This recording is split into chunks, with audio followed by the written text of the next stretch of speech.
بسم الله الرحمن الرحيم.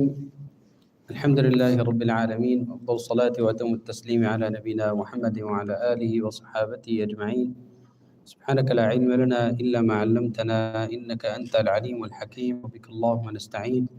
اللهم افتح بخير واختم بخير واجعل عواقب أمورنا إلى خير يا رب العالمين. Oke, bersyukur kita kepada Allah Subhanahu wa taala kerana memberi peluang untuk menyambung kitab ini yang bertajuk Al-Arba'un Al-Malayawiyah. Kita dah sampai dekat kitab bab yang ke yang 36. Yang 36.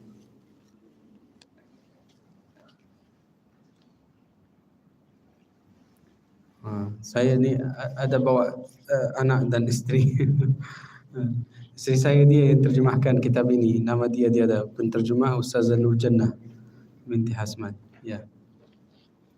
بالأسانيد الصحيحة قال الباب السادس والثلاثون في آداب التعامل مع الجنازة، وبالسند المتصل إلى سيدنا أبي هريرة رضي الله عنه عن النبي صلى الله عليه وسلم قال: من اتبع جنازة مسلم إيمانا واحتسابا فصلى عليه ثم انتظر حتى يوضع في قبره كان له قيراطان أحدهما مثل أحد، ومن صلى عليه ثم رجع كان له قيراط.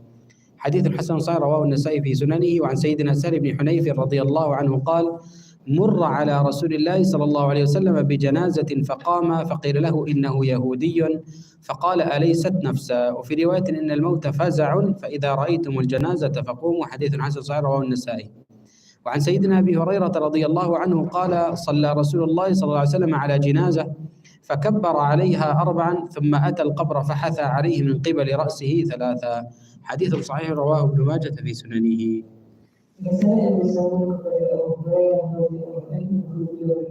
Sesiapa yang hadir dalam seorang Muslim yang beriman dan berharapan kepada Allah, kemudian dia membahagiakannya dan menunggu sehingga dia dikebumikan, baginya pahala sebesar 2 kira, yang salah satu daripada 2 kira ini sebesar 20. Sesiapa yang hadir membahagiakan jenazah itu kemudian baginya pahala sebesar 2 kira. Hadis hasan sahih riwayat An-Nasa'i. Sahal Ibn Humayr radhiyallahu anhu berkata, satu jenazah telah diusul hadapan Rasulullah SAW.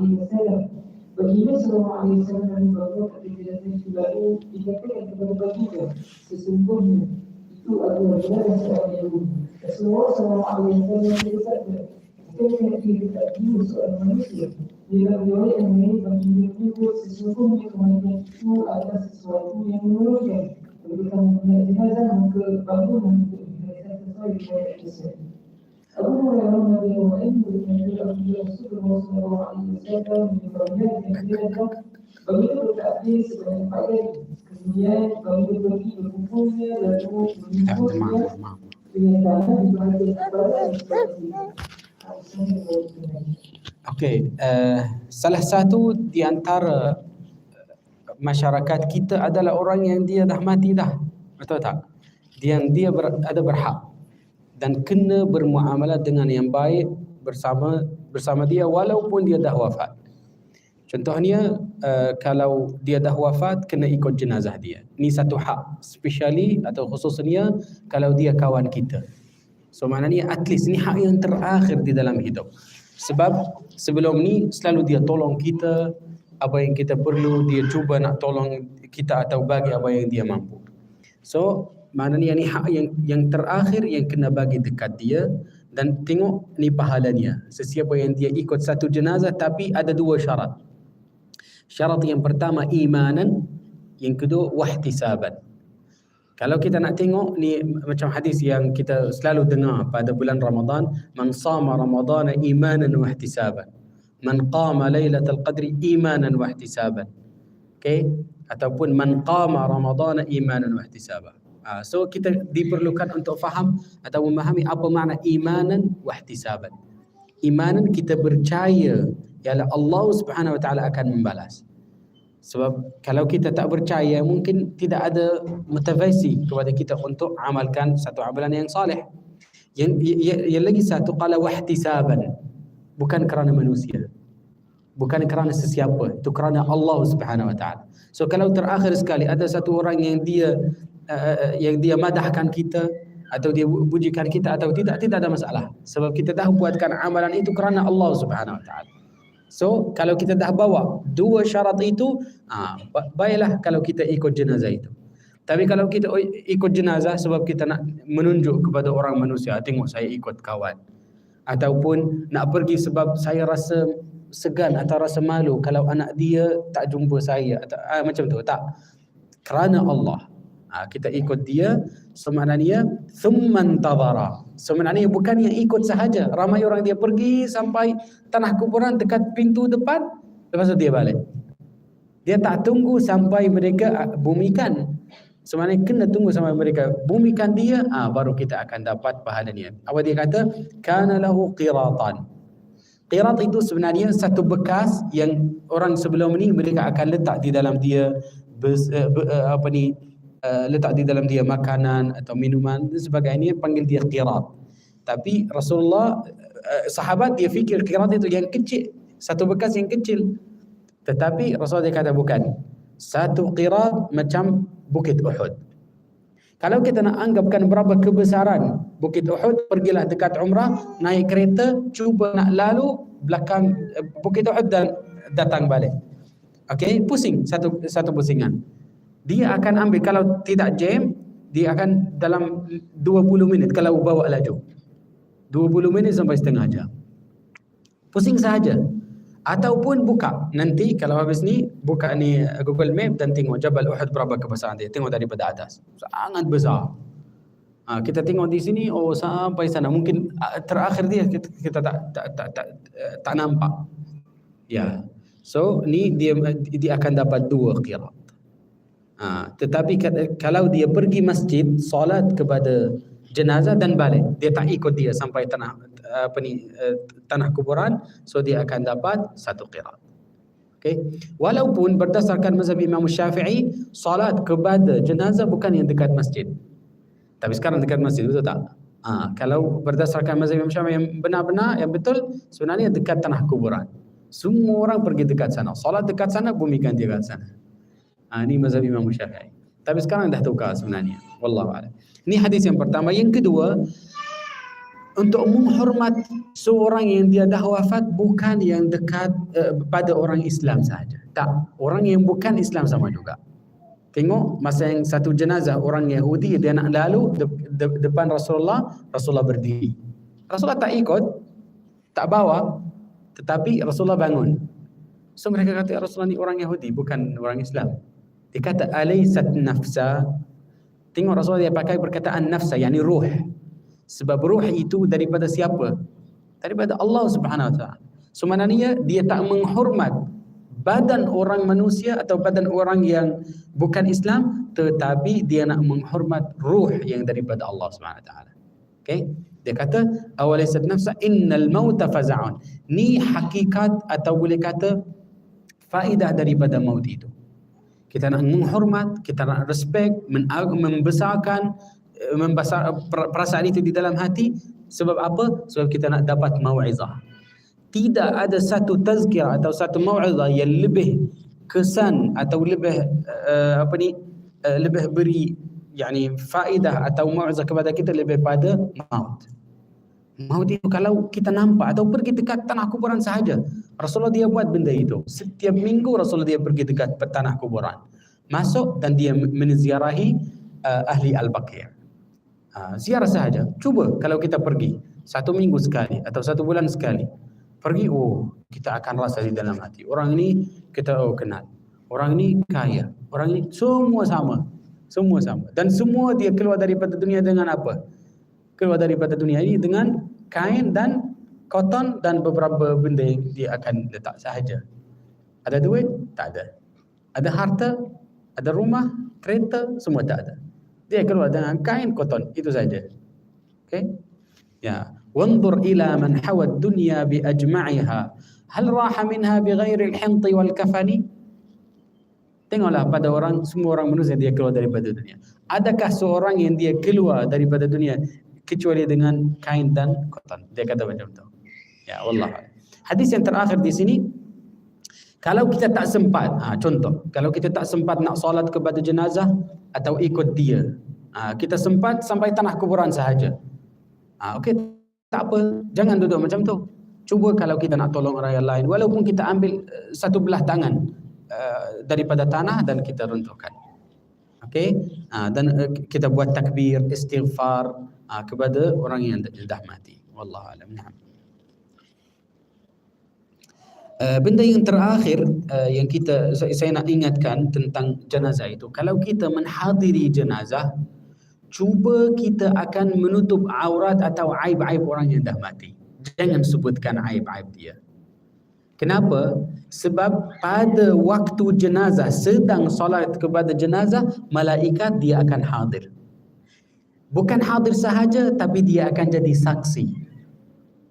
So kalau ramai orang mereka kata orang ini baik, orang ini sebenarnya buat banyak amal-amalan yang walaupun tak beberapa, tapi kita cuba sebutkan beberapa amal yang dia telah buatkan dia. Apabila kita kata ya betul, malaikat dia akan kata amin. Maksudnya kita saksi atau kami saksi atas apa yang kamu sebutkan dia. Okay. Qala innal janazata, ini Rasulullah bersabda, in janazata mashhudatun mahdura. Mashhudatun maksud malaikat dia akan jadi saksi, mahdurah dia akan hadir dekat jenazah itu. So cuba kalau kita sebutkan perkataan-perkataan yang baik, so nanti mereka semua akan kata ini baik. Malaikat akan kata baik juga, dia akan jadi saksi. Wallahu a'lam. Naam. Okey, bab yang seterusnya qala al-bab was-sabi'u wath-thalathuna fi adab at-ta'amul athna' as-safar wa bi-sanad al-muttasil ila sayyidina Abi Hurairah radhiyallahu anhu 'an an-nabiy sallallahu alaihi wasallam qala السفر قطعة من العذاب يمنع أحدكم طعامه وشرابه ونومه فإذا قضى نهمته فليعجل إلى أهله. حديث صحيح رواه البخاري في صحيحه. وعن سيدنا عبد الله بن عمرو بن العاص رضي الله عنه أن رسول الله صلى الله عليه وسلم قال الراكب شيطان والراكبان شيطانان والثلاثة ركب. حديث حسن رواه أبو داود في سننه. وعن سيدنا خالد بن معدان رضي الله عنه يرفعه إلى النبي صلى الله عليه وسلم قال عليكم بسير الليل فإن الأرض تطوى بالليل ما لا تطوى بالنهار وإياكم والتعريس على الطريق فإنها طرق الدواب ومأوى الحيات ومن نزل منزلا فليقل أعوذ بكلمات الله التامات من شر ما خلق فإنه لن يضره شيء حتى يرتحل. حديث صحيح رواه مالك في موطئه. Biasanya yang disambung kepada Abu Hurairah radhiyallahu anhu dari Rasulullah SAW bersabda, musafir itu adalah suatu keadaan yang ia memisahkan seseorang itu dari makanan, minuman dan tidurnya. Apabila seseorang daripada kamu telah selesai dengan urusannya, hendaklah dia segera pulang kepada ahli keluarga. Hasan Sahih riwayat Bukhari. Abdullah bin Amr bin Aus meriwayatkan bahawa Rasulullah SAW bersabda, bermusafir seorang diri adalah syaitan. Dua orang yang bermusafir adalah dua syaitan. Tiga orang yang bermusafir membentuk sekumpulan musafir. Hadis Hasan riwayat Bukhari. Hal ini dimaksudkan menandakan kepada Rasulullah SAW dan disebutkan Rasulullah SAW bersabda, hendaklah kamu mengakhirkan perjalanan pada malam hari dan demi sifat di jarak yang jauh menjadi pendek pada malam. Bukannya pada urusan. Jangan kamu memasang kemah di atas jalan kerana ia adalah tempat dalam binatang turunan dan tempat tinggal bagi budak-budak. Sesiapa yang ingin berhenti di suatu tempat dan berjalan dia membaca doa A'udzu bikalimatillahi tammati min syarri ma khalaq, yang bermaksud aku memohon perlindungan dengan kalimat Allah yang sempurna dari kejahatan apa yang diciptakan. Saya dia tidak ada apa yang akan memudaratkannya sehingga dia berada di hari semua Islam. Tak adalah kita akan hidup di dalam dunia ini tanpa bergerak mana-mana, betul tak? Mungkin seminggu, sebulan kita akan travel atau kita pergi daripada satu tempat ke satu tempat. So maknanya kita diperlukan tahu apa adab yang kita diperlukan melakukannya. Okey, antaranya yang pertama, apabila kita nak travel di atas tujuan, betul tak? Apabila kita dah achieve, dah dapat tujuan itu, terus balik. Jangan duduk dekat tempat yang gharib, yang macam seorang-seorang dekat situ. Tak ada orang kenal kita. Rasulullah dia kata falyu'ajjil, bersegeralah. Kenapa? Sebab ahli keluarga tunggu dia. Dan subhanallah, kalau seorang dia jadi bermusafir dan dia lewat, terus kita fikir satu fikiran yang buruk, betul tak? Dia dah mati, dia jatuh, dia sakit, dia masuk hospital. Selalu kita akan fikir dengan fikiran yang buruk. So kita tak mahu tinggalkan keluarga kita dengan perasaan itu atau dengan fikiran itu. Apabila kita dah selesai, terus balik. Jangan duduk lama dekat sana. Ini satu adab. So mana kita kena buatkan dia. Dan juga dalam masa yang sama, sebelum kita pergi musafir, kita kena menghalalkan semua orang yang di antara kita. Kalau ada macam hutang, kalau kita macam buat masalah kepada seorang, kita minta maaf daripada dia dan sebagainya, baru dia tak akan keluar. Sebab kita tidak tahu, mungkin kita pergi tak balik, atau kita tak mampu nak bayar balik hutang dia dan sebagainya. Okay? Itu salah satu antara sunnah Rasulullah. Dan daripada sunnah Rasulullah, kalau Rasulullah dia nak travel, Rasulullah dia akan travel pada hari Khamis. Rasulullah dia akan pilih hari Khamis untuk jadi musafir. Dan juga kalau kita di dalam jalan kita, masa kita bermusafir, bukan yang dia lurus macam ke depan sahaja, kadang-kadang kita naik, kadang-kadang turun, pusing kanan, pusing kiri. Kalau nak ikut sunnah Rasulullah, setiap kali masa yang kita naik, Rasulullah dia akan buat takbir, Allahu Akbar, Allahu Akbar, sampai atas. Apabila dia nak turun, Rasulullah dia akan buat tasbih, Subhanallah, Subhanallah, Subhanallah, macam tu. Okay? So ni sunnah Rasulullah juga. Ni hadis yang pertama. Hadis yang kedua, ni penting sangat. Rasulullah dia melarangkan kita kalau kita bermusafir atau mula safar itu seorang-seorang. Rasulullah bersabda, al-musafiru liwahdihi syaitan. Sesiapa yang dia bermusafir seorang-seorang, dia adalah syaitan. Macam mana dia akan jadi syaitan? Maksudnya amalan dia mengikuti syaitan. Sebab syaitan kalau dia nak travel, kalau dia nak musafir, dia akan musafir seorang-seorang. Itu adat mereka. So jangan jadi macam mereka. Kalau nak musafir, cuba jemput kawan, bawa satu family dan sebagainya. Sebenarnya masa yang saya nak datang ke sini daripada Kuala Lumpur, walaupun isteri dia macam sakit sikit, dia ada selesma dan anak tak beberapa baik, tapi saya kata mana nak pergi seorang, nak book satu tiket bas, tapi dah lewat dah, tak sempat nak naik bas. So saya kata bagi tahu, okay, tak apalah, ikut saya, insyaAllah fisabilillah. So walaupun dia ikut saya, so saya tak mahu travel seorang-seorang.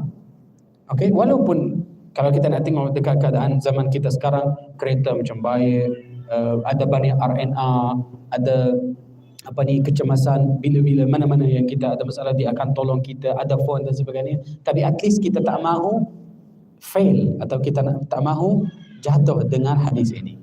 Cuba macam mana kita nak travel at least 3 orang. Sebab kalau 2 orang, 2 syaitan.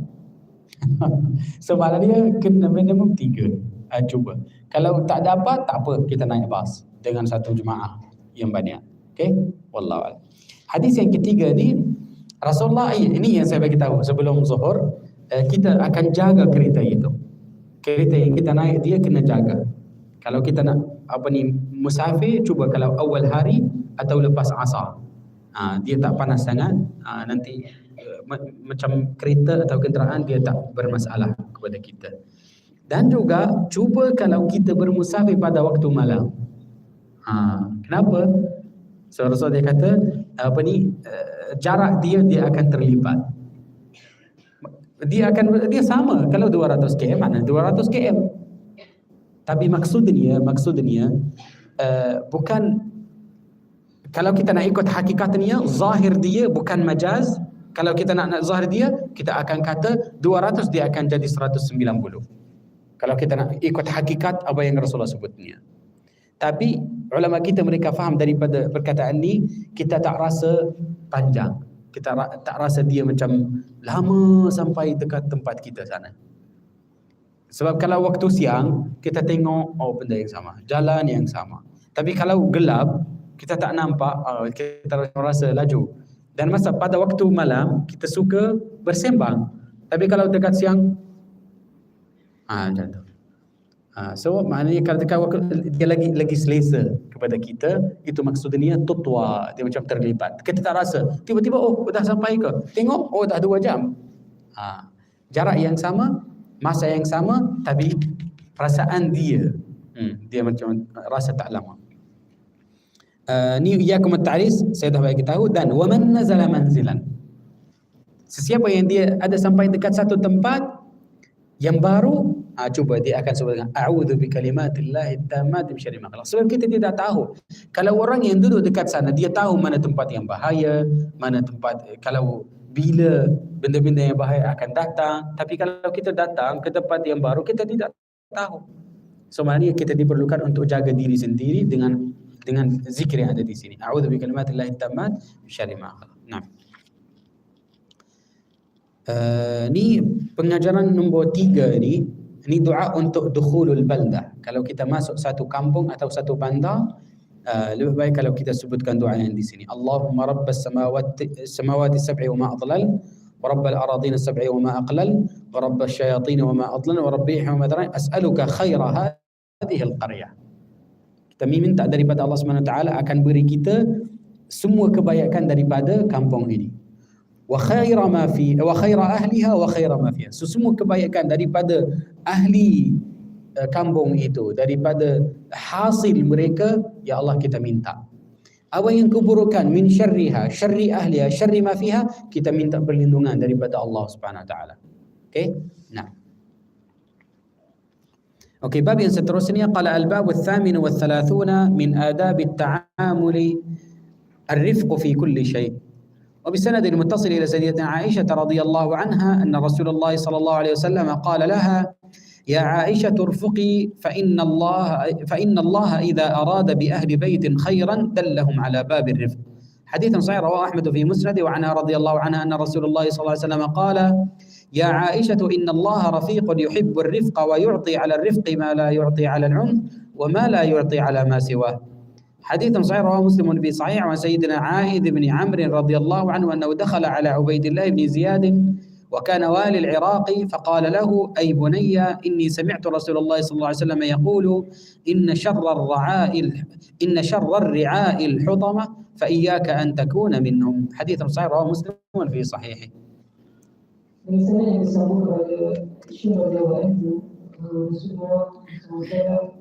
Aisyah radhiyallahu anha, Rasulullah SAW hai Aisyah, dalam menunjukkan sesungguhnya apabila orang menginginkan kebaikan dari ahli seseorang itu, biasanya dia akan menunjukkan kebaikan kepada pintu-pintu dalam Sahih Imam Ahmad dan Musnad.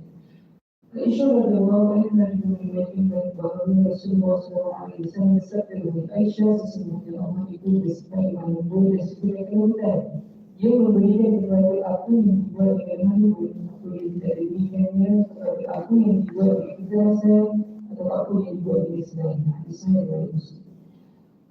Aidha bin Amr radhiyallahu anhu meriwayatkan bahawa beliau datang kepada Ubaydullah bin Ziyad yang merupakan penguasa Iraq. Beliau berkata kepadanya, wahai anakku, aku mendengar Rasulullah SAW bersabda, sesungguhnya seburuk-buruk penguasa adalah orang-orang yang bersifat keras. Janganlah engkau menjadi sebagian daripada mereka. Hadis saya dari Muslim.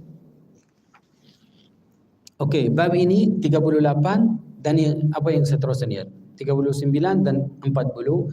3 bab ini dia akan beri beberapa sifat atau adab dan akhlak yang secara am yang kita diperlukan kepada dia untuk semua bab-bab yang sebelum ini.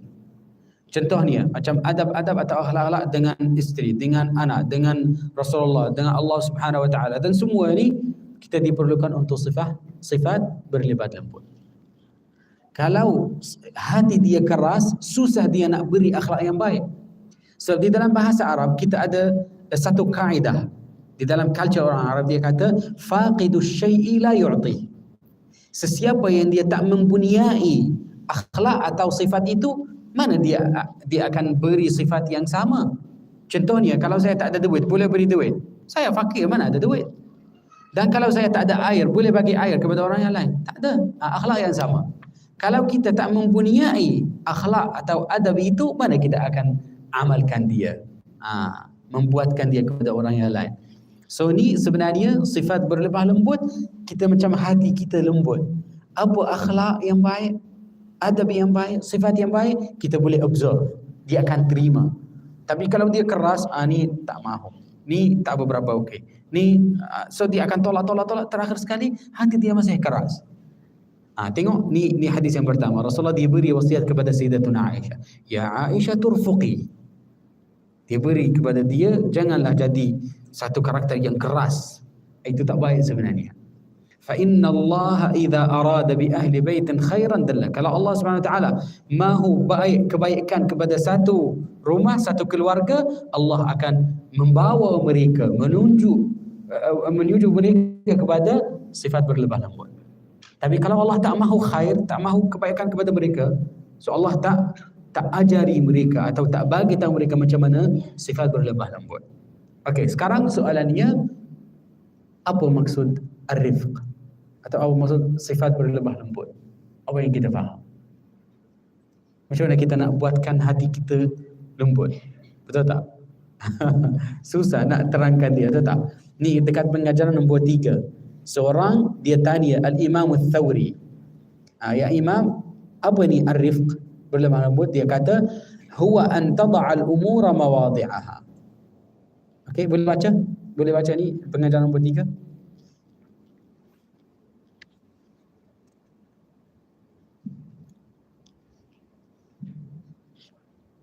Pengajaran nombor 3. Imam Al-Thawri berkata kepada sahabat-sahabatnya, ayuhah kaummu mengetahui apa itu lembut. Ia adalah meletakkan setiap sesuatu pada tempatnya.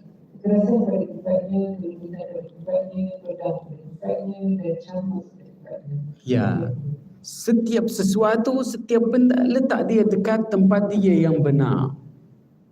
Kalau kita nampak situasi itu atau keadaan itu diperlukan untuk sifat yang keras, jadilah keras. Kalau keadaan ini diperlukan untuk jadi sifat lembut, buatkan yang berlemah lembut. Dan macam tu, an tada'al umura mawadhi'aha, letak setiap sesuatu dekat tempatnya yang benar. Okay? So kalau dekat situasi yang perlukan keras, tapi kita masih dengan keadaan yang lemah atau lembut, dia tak jadi, tak ada manfaat dekat situ daripada berlemah lembut. Kena keras sikit. So diperlukan. Okay, dan kita sebenarnya, saya bagi contoh, walillahil mathalul a'la, tapi saya bagi contoh, kalau Allah Subhanahu wa taala kadang-kadang beri kita musibah, betul tak? Allah yang Maha berahmat, betul tak? Tapi kenapa sekarang Allah bagi kita musibah? Itu sebenarnya rahmat kepada kita. Kenapa? Sebab kita akan ingat masa yang kita di dalam keadaan nikmat. Ataupun kalau kita tak dapat satu keadaan yang susah, yang berat, mana kita akan tahu ni keadaan yang baik atau yang mudah. So kita akan membezakan macam ni, macam itu. Kita ingatkan Allah SWT, kembali kepada Allah SWT. Sebab biasa ni orang manusia kalau selalu dengan keadaan yang selesa, dia akan lupa Allah SWT. Akan lupa akhirat. Dia pergi dengan keadaan yang selesa. Tapi kadang-kadang dia push sikit. Dia tarik mereka ke sini sikit. So dia akan hidup di antara at-targhib wa at-tarhib, al-khawf wa ar-raja. Dia akan hidup dekat situ, di antara dua keadaan itu. Nah, dan yang kedua, lagi satu wasiat daripada Rasulullah kepada isterinya, Sayyidatuna Aisyah, innallaha rafiqun yuhibbur rifq. Apabila Allah SWT dia nampak sifat berlemah lembut daripada seorang, Allah akan mencintai dia. Ni kelebihan sifat berlemah lembut. Kalau tak ada, macam tak function, tak ada manfaat kepada orang yang lain dan sebagainya, at least Allah akan mencintai kita. Walaupun dinampakkan daripada zahir dia macam orang yang lemah. Tengoklah. Tapi terakhir sekali Allah suka sifat itu. Walaupun terakhir sekali dia nampak tak beberapa elok depan orang manusia. Okay? Ya. Dan wa inna ni yang paling ni function dia atau faedah dia. Yu'ti 'ala ar-rifqi ma la yu'ti 'ala al-'un. Tengoklah pada antara ibu bapa. Kalau bapa dia suruh anak, mungkin tak jadi. Tapi kalau ibu dia suruh, dia ikut. Kenapa? Sebab ibu dia mempunyai sifat berlemah lembut lebih pada ayah. Yu'ti 'ala ar-rifq. Allah akan beri, akan bagi. Dia macam akan jadi. 'Ala ar-rifq ma la yu'ti, kalau dia dengan sifat yang keras. Okey, mungkin terakhir sekali anak-anak mereka akan ikut apa yang ayah suruh, tapi mereka suka, tak suka. Mereka macam buat je. Sebab dia macam marah. Itu dia. Okey. Hadis yang terakhir, ini satu wasiat daripada Sayyidina A'idh bin Amr. Sayyidina A'idh bin Amr dia kata inna syarra ar-ri'a'il hutamah. Dia kata kepada wali al-Iraq, ni Ubaidullah bin Ziyad. Dia kata jangan mempunyai satu sifat yang keras. Walaupun dengan rakyat. Tapi terakhir sekali kena bermuamalah dengan yang baik dengan rakyat. Wallah. Nah. Okey, bab yang seterusnya qala al-bab at-tasi' wa al-thalathuna min adab at-ta'amul al-muhafazatu 'ala al-mawaddati wal mahabbah. وبالسند المتصل إلى سيدنا عبد الله بن مسعود رضي الله عنه قال جاء رجل إلى رسول الله صلى الله عليه وسلم فقال يا رسول الله كيف تقول في رجل أحب قوما ولم يلحق بهم فقال رسول الله صلى الله عليه وسلم المرء مع من أحب. وعن سيدتنا عائشة رضي الله عنها قالت سمعت النبي صلى الله عليه وسلم يقول الأرواح جنود مجندة فما تعارف منها ائتلف وما تناكر منها اختلف. وعن سيدنا أبي هريرة رضي الله عنه عن النبي صلى الله عليه وسلم قال إذا أحب الله العبد نادى جبريل إن الله يحب فلانا فأحببه فيحبه جبريل فينادي جبريل في أهل السماء إن الله يحب فلانا فأحبه فيحبه أهل السماء ثم يوضع له القبول في الأرض. أحاديث صحيحة رواها الإمام البخاري في صحيحه. Misalnya disambung kepada Allah Mas'ud radhiyallahu anhu beliau berkata seorang lelaki datang kepada Rasulullah sallallahu alaihi wasallam dan berkata, "Wahai Rasulullah, bagaimanakah keadaan seseorang yang mencintai sesuatu kaum namun tidak dapat menikmati kebaikan sebagaimana yang diperbuat oleh mereka?" Rasulullah SAW menjawab, seseorang itu akan bersama orang yang disukai. Hadis sahih riwayat Bukhari. Aisyah radhiyallahu anha berkata, aku mendengar Rasulullah SAW bersabda, orang itu adalah seperti tentera yang bersusun. Dia saling bersatu dengan aku yang dialaminya dan bersama dengan aku yang asing baginya. Hadis riwayat Bukhari. Abu Hurairah radhiyallahu anhu meriwayatkan bahawa Rasulullah SAW bersabda, apabila Allah menyukai seseorang hamba, dia akan memanggil Jibril dan berkata kepadanya, sesungguhnya Allah menyukai si fulan. Maka sukailah dia. Lalu Jibril menyukai. Jibril lalu menyeru kepada penduduk langit, sesungguhnya Allah menyukai si fulan. Maka sukailah dia. Pada penduduk langit lalu menyukainya. Kemudian diberikan kepadanya penerimaan orang-orang ini hasil dari Al-Quran. Bab ini dia akan fokus di atas satu benda yang sangat penting, ialah kalau kita dapat mahabbah daripada sesiapa, kawan kita, keluarga kita, sesiapa yang dia mencintai kita, kita kena jaga al-muhafazah. Jangan tinggalkan dia. Walaupun satu hari, okey, saya mencintai satu kawan, tapi satu hari tiba-tiba dia macam tak menyukai lagi. Dia nak menjauhi daripada kita. So jangan tinggalkan dia.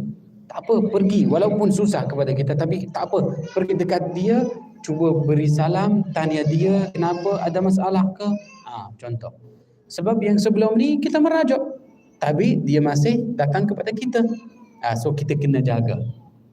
Kenapa? Sebab al-mar'u ma'a man ahab. Pada hari akhirat kita akan bersama orang yang kita mencintai dan yang dia mencintai kita. Itu yang sangat penting. Tapi kalau kita selalu apabila kita jumpa orang yang baik, kita rasa macam hati kita tak menyukai. Kita jumpa orang yang yang saleh, kita macam tak selesa. Kita duduk bercakap, rasa macam jauh. Walaupun kita bercakap dan sebagainya, tapi kita rasa macam beza. Fikrah dia, cara hidup dia macam beza. Maknanya kita dengan sebelah siapa? Sebelah orang yang tak baik sebenarnya. Kita ada dua sahaja. Orang yang saleh, orang yang fasik. Tak ada yang ketiga, tak ada. So salah satu antara dua ini. So kalau satu hari kita rasa macam tak suka orang yang pakai hijab, tak suka orang yang dia letak amah, orang yang dia ada janggut dan sebagainya, maknanya kita dengan siapa? Itulah. Dan juga kita akan paksakan hati kita, walaupun macam perasaan kita tak apa-berapa, tapi kena paksakan kita. Tak, ni sunnah Rasulullah. Mungkin dia orang yang tak baik, tapi at least amalan dia ikut sunnah Rasulullah. Ikut seorang yang saya mencintai ialah Rasulullah. Betul tak? So cuba. Walaupun tapi tak apa. Mula-mula nanti insya-Allah kita akan dapat. Ni yang pertama. Yang kedua, qala arwahu junudun mujannadah. Ni berlaku kepada kita. Kadang-kadang kita nampak seorang daripada jauh, walaupun tak kenal, walaupun kita tak tahu dia, kita rasa, oh saya suka orang ini. Walaupun tak kenal. Kenapa? Sebab Allah Subhanahu wa taala mencipta arwah atau ruh-ruh yang baik di dalam satu kali. Dan ruh-ruh yang tak baik, yang buruk, Allah menciptakan dia di dalam kali yang sama. So ni apabila, dan mereka akan sebar di dalam dunia ini. Apabila ruh-ruh yang buruk yang Allah mencipta daripada kali yang pertama, kali yang sama, okey, apabila mereka jumpa, dia rasa macam dah kenal dah. Sebab ada jumpa dekat ilmu ghaib, ilmu Allah Subhanahu wa taala. Untuk ruh-ruh yang baik sama juga. Mereka sebar di dalam dunia. Apabila jumpa, dia rasa ma ta'arafa minha talaf. Apabila kita kenal, apabila kita jumpa, kita rasa macam ulfah, mahabbah, mawaddah di antara. Tapi kalau yang buruk, sama juga dia akan rasa perasaan yang sama. So yang mana ruh kita? Dengan siapa? Itu soalan penting. Dan yang terakhir sekali, kelebihan menyukai orang yang baik atau ukhuwah Islamiyah ialah Allah Subhanahu wa taala akan menyukai kita. Kalau Allah menyukai, maknanya semua ahli langit mereka akan menyukai kita. Sebab Allah akan bagi tahu Jibril, saya menyukai Irfan. So nanti Jibril dia akan bagi tahu pada semua ahli langit, mencintailah, menyukai dia. Kenapa? Sebab Allah. Lepas tu kalau semua ahli langit menyukai atau mencintai seorang, maknanya Allah akan beri al-qabul. Al-qabul maksudnya terima orang itu di dalam dunia. So maknanya kalau kita pergi mana-mana dengan society yang baru, orang yang baru, tempat yang baru, dan mereka terima kita, suka kita, kena sebutkan alhamdulillah. Itu satu alamat yang Allah mencintai kita. Okay, wallahu a'lam. Nah.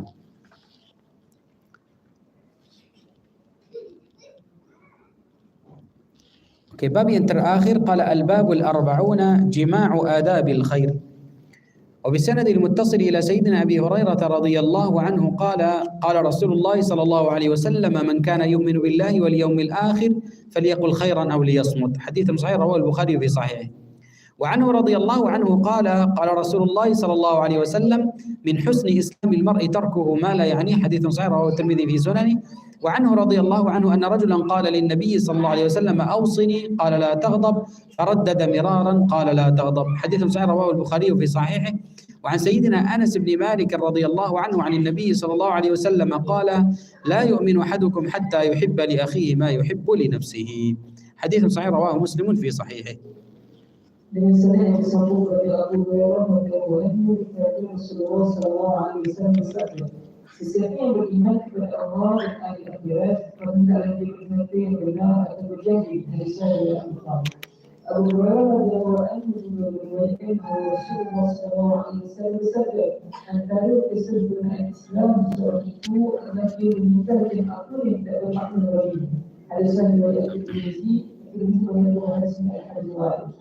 Abu Hurairah radhiyallahu anhu itu meriwayatkan bahawa seorang lelaki berkata kepada Rasulullah sallallahu alaihi wasallam, berpesan kepadaku, dia berjawab jangan marah. Lelaki itu mengulang pertanyaannya beberapa kali dan Rasulullah sallallahu alaihi wasallam menjawab jangan marah.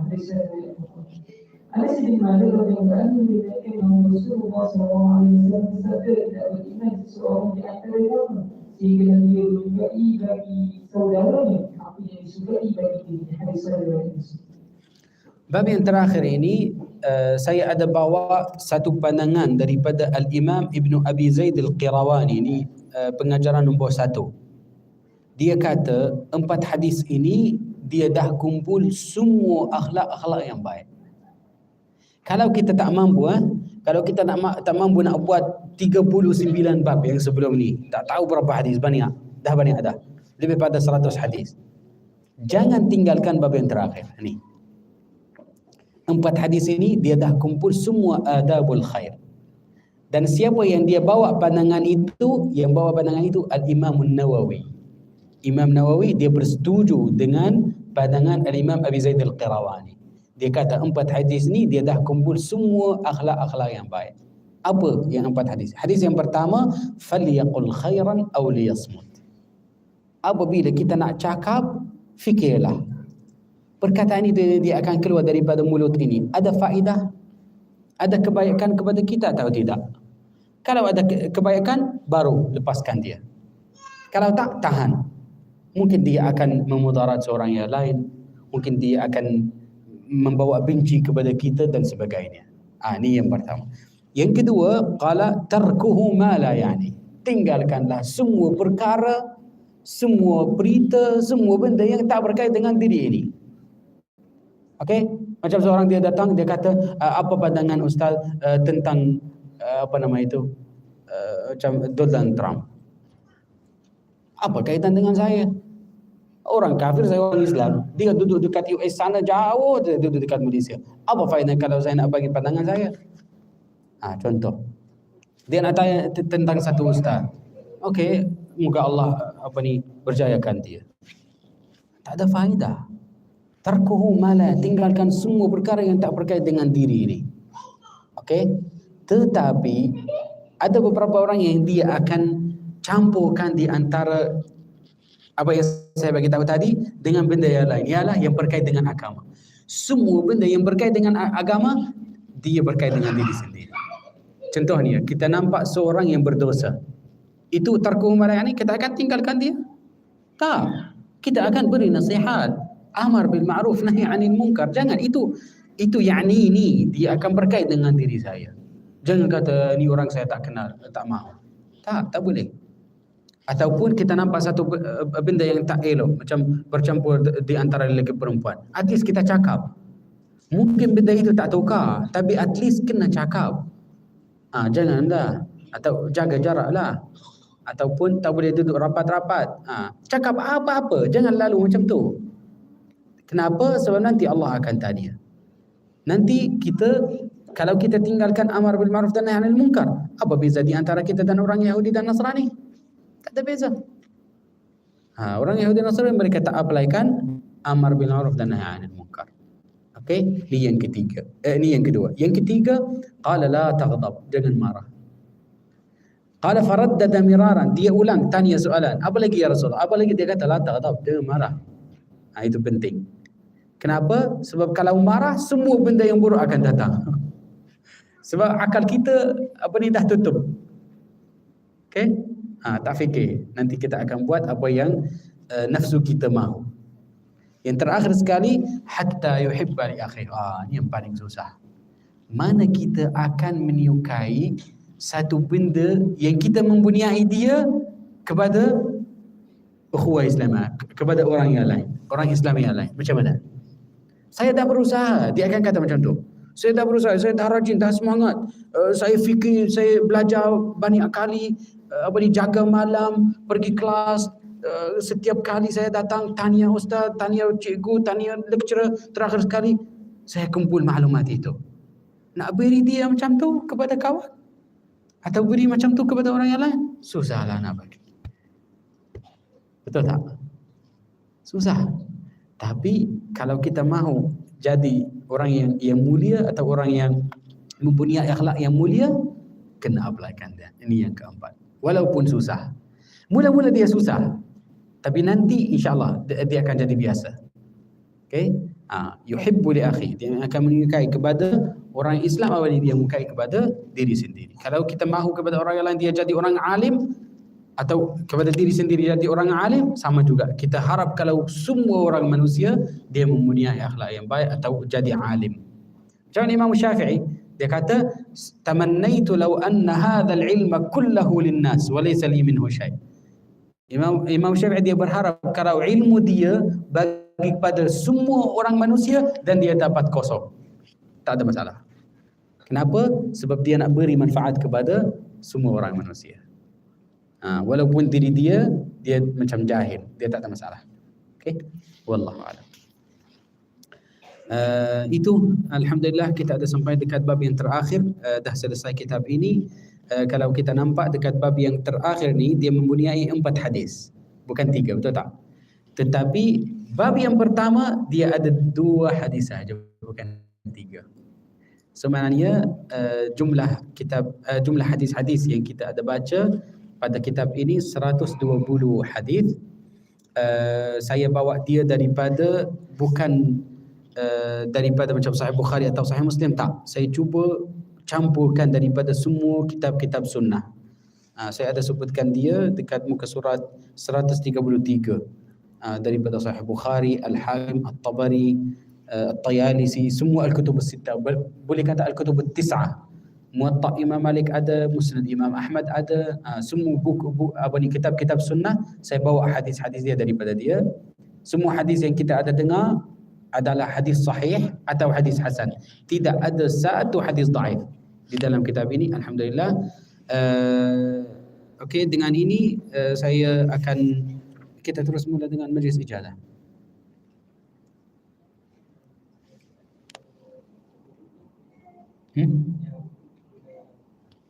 Oh, nanti selepas habis boleh juga, insya-Allah. Okey, sekarang kita terus akan mula dengan majlis ijazah. Maka dengan ini saya akan ijazahkan untuk meriwayat kitab ini melalui saya dan daripada semua syekh-syekh saya yang saya jumpa mereka. Ujizukum ijazatan sahihatan bi'ibaratin sarihah. Saya menijazahkan dengan cara yang benar, secara yang langsung, dan saya beri atau bagi keizinan kepada semua hadirin dan hadirat di dalam surau ini dan yang mengikut kita dalam Facebook atau YouTube untuk meriwayatkan kitab ini ijazatan ammah wa ijazatan khassah. Ijazatan ammah maksudnya untuk semua kitab-kitab hadis boleh meriwayatkan dia melalui saya, dan ijazah khassah, ijazah yang khas dengan kitab ini sebab kamu dengar daripada saya. Okey, boleh meriwayatkan dia dan ajar orang yang lain. Dan saya beri nasihat kepada semua untuk beriltizam dengan takwa Allah Subhanahu wa taala. Jangan menyusahkan orang yang lain. Cuba kalau kita memudahkan kepada semua orang manusia di dalam taat Allah Subhanahu wa taala, bukan yang kita akan buat maksiat kepada Allah Subhanahu wa taala. Dan pada muka surat di sini muka surat 129. Muka surat 129 yang sebelah bahasa Melayu.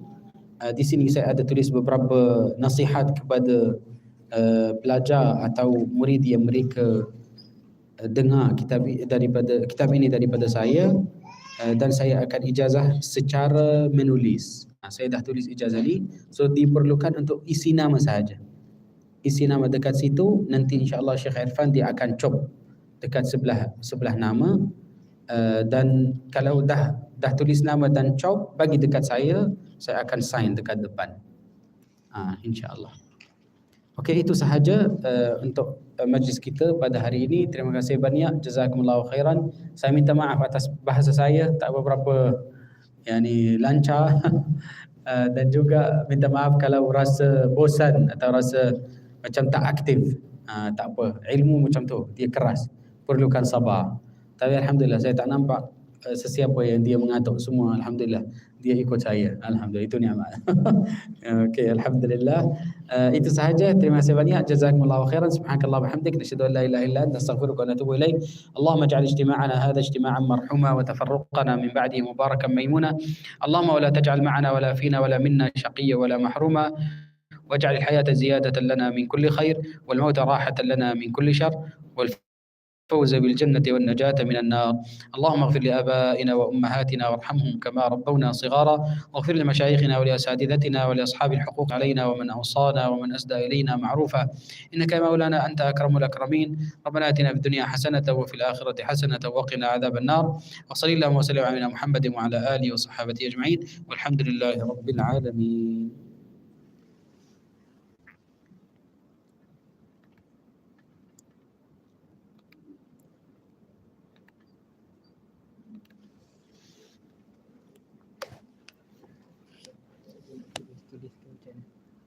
nanti tulis. Nak terus ijarkan kitab tu, nak terus tulis ni. Yang saya atas kitab. So mereka akan bagi saya kitab dia. Maksudnya dia orang punya di sini juga. Seorang punya datang dekat depan ni je. Boleh lelaki dulu, lepas tu perempuan. Tapi perlukan cop dulu daripada Irfan.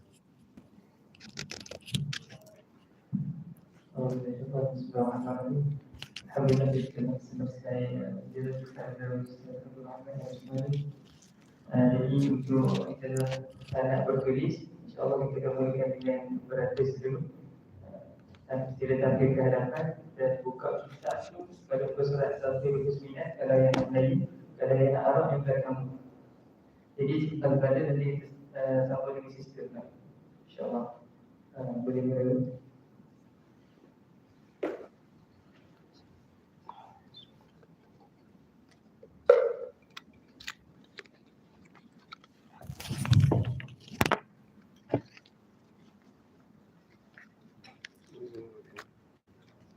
ما شاء الله محمد، أنت تتبع معي في العربية، ما تفتح ملايبية. كيف يعرفون؟ بسم الله.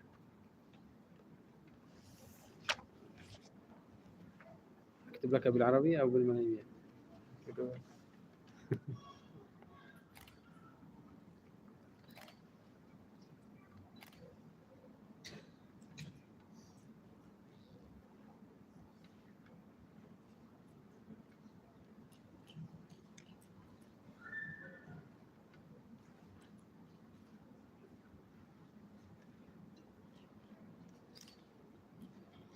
Berapa hijrah hari ini? 15.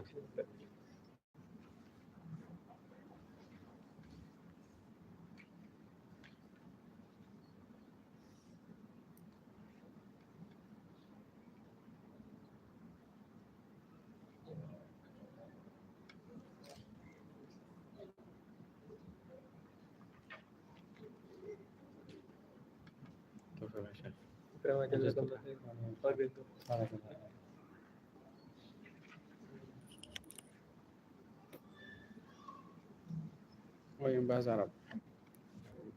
Muhammad Naim.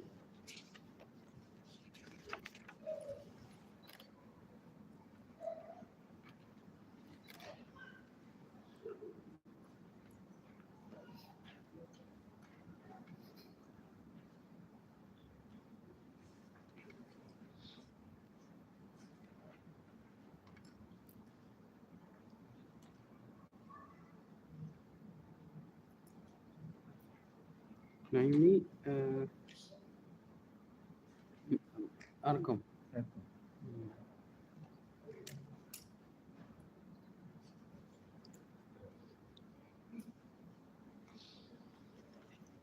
Just the pleasure, Naim.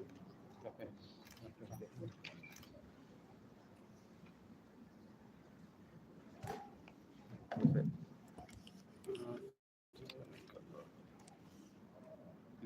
عبد الرحمن بن محمد ورضوان.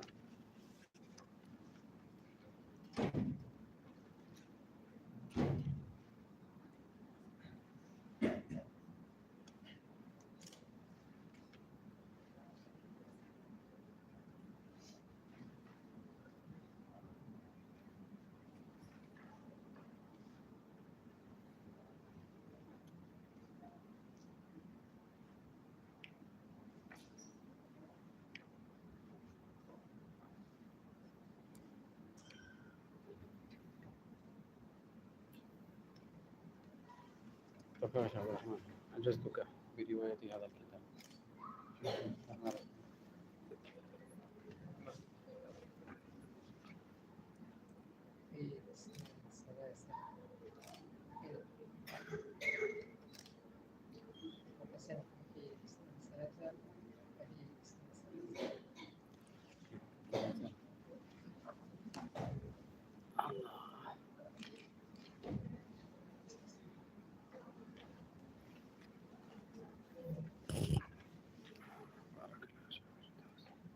Saya tulis dekat depan ya.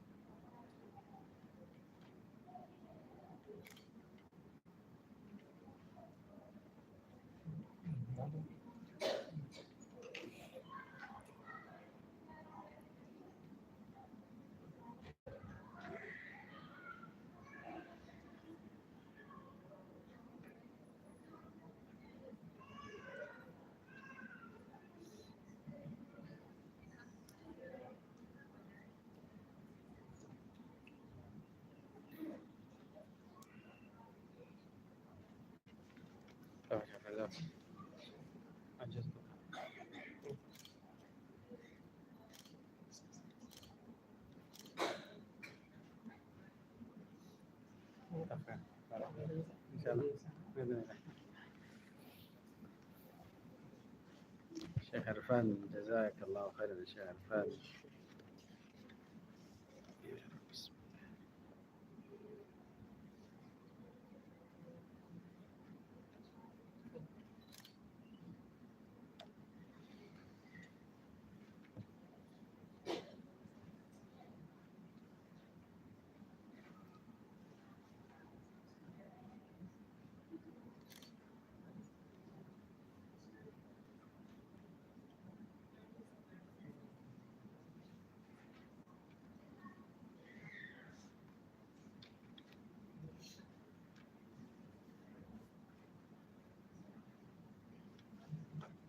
Oke, itu Syekh Irfan.